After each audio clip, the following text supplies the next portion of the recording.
আসসালামু আলাইকুম। আজকের ভিডিও এখান থেকে শুরু করছি। আমি আমার ছেলের জন্য বাজার করতে যাচ্ছি, সারপ্রাইজ দিব।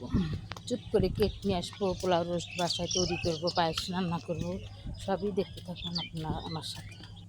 আসসালামু আলাইকুম। দেখেন গাইস, আজ কী কী কিনে নিয়ে আসলাম স্পেশাল দিন, স্পেশালের জন্য।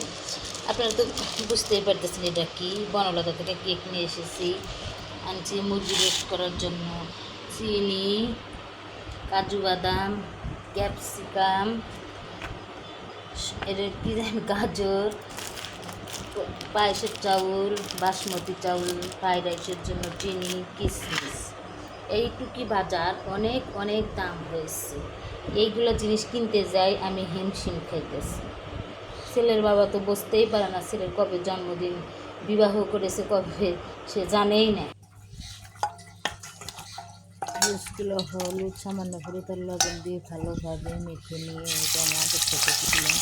এখন রোস্টগুলো ভেজে নেব, হালকা করে একটু সব রোস্টগুলো সুন্দরভাবে ভেজে নেব। আসসালামু আলাইকুম। আজকে আমার ছেলের জন্মদিন, 21 বছর পূর্ণ হয়ে গেল। সেই উপলক্ষে আমি সামান্য কিছু আয়োজন করলাম। এখানে কাজু বাদাম, কিশমিশ, জয়ত্রী, সাদা এলাচ, সাদা গোলমরিচ দিয়ে আমি ব্লেন্ডার, আর হলো বাদাম, কাজু বাদাম দিয়ে ব্লেন্ডার করে ব্লেন্ড করে নিচ্ছি।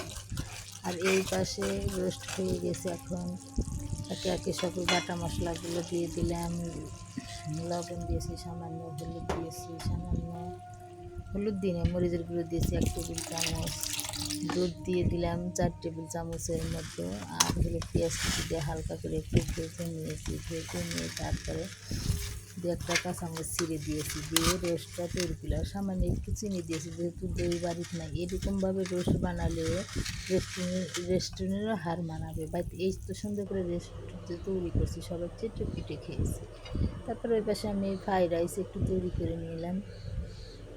ফ্রাইড রাইসে আমার রেডি, একদম ডান। আর এই পাশে হলো মুরগির রোস্ট, চিকেন রোস্ট করে নিলাম। আর এই পাশে একটু পায়েস রান্না করবো, যেহেতু ছেলের জন্মদিন, একটু মিষ্টি মুখ করাইতেই হবে। ক্যামেরাতে কেমন দেখা যাচ্ছে জানি না, কিন্তু সেই সুস্বাদু হয়েছিল, সেই মজা। রেসিপিটা ভালো লাগলে আর আমার ছেলের জন্য সবাই দোয়া করবেন, সে জানে ভবিষ্যতে মানুষের মতো মানুষ হতে পারে।